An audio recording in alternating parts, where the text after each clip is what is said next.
First timer ko po nakadawat. Bisag muna na ko. Ginanto.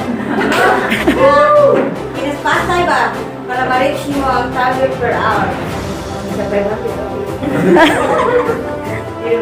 Ano ni mapatay sa mga overshoot. Ikaw ba ang over niyo? Ikaw ba ang overshoot?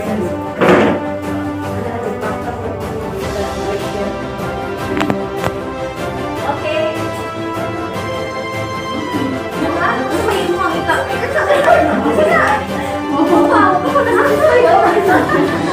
Basta kayo yung ikastorya sa imong mga focus sa mga challenges din yun sa imong pag-overcome.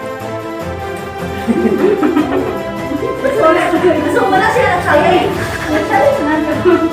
Pero, ay, kapag ako makashare na naka-hard code, context ko yun na.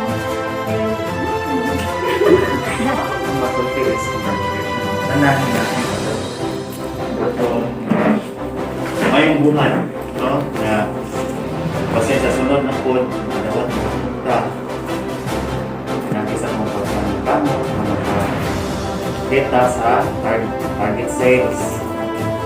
Karon dili pa ingon nga naglapas na pa sa So, congratulations! Loving every moment. I learned